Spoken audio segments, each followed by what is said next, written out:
Imagine this for a moment. You just turned 65. You worked for over 40 years. Early mornings, long commutes, deadlines, bills, raising a family, doing everything you were told was responsible. Now it's finally time to retire. You sit across from a financial advisor. They open your accounts, stare at the screen, then pause. Your total retirement savings comes out to $88,000. That number has to support the rest of your life. And here's the uncomfortable truth. This isn't rare. It's the median reality in America right now. About half of people retiring today have less than that saved.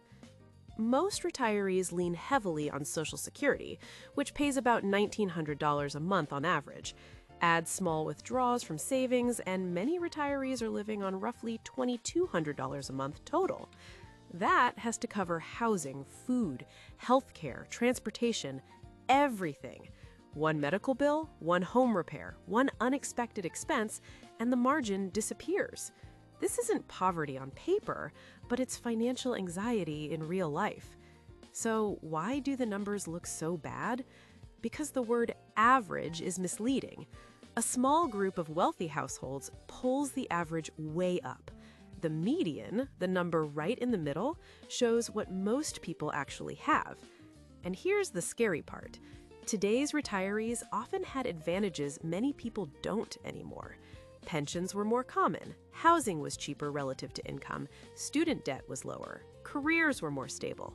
Yet, even with those advantages, many still arrived underprepared. What went wrong usually wasn't one big mistake. It was small decisions repeated for decades. Waiting too long to start saving because compounding rewards time more than effort. Lifestyle creep, where raises quietly turn into bigger expenses instead of bigger savings.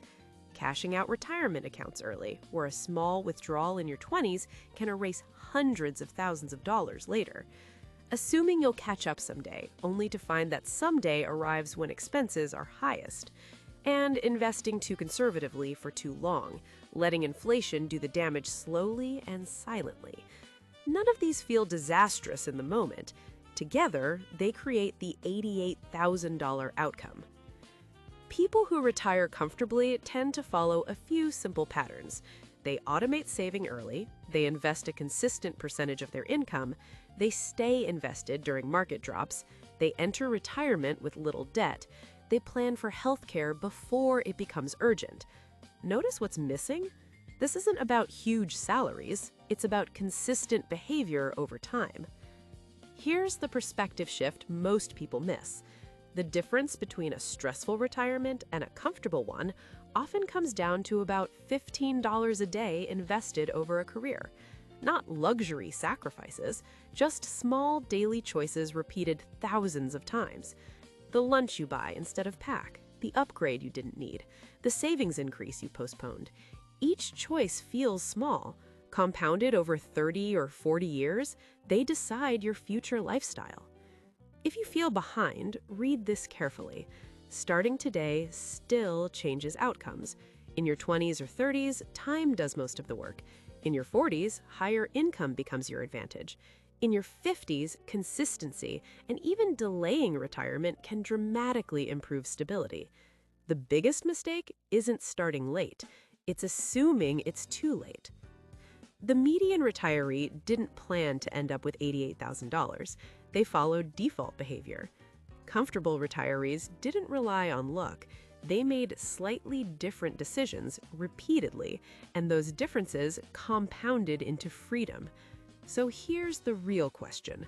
Are you following the path that leads to the average outcome, or are you intentionally building a different one? Because retirement isn't decided at 65. It's decided quietly, one financial decision at a time.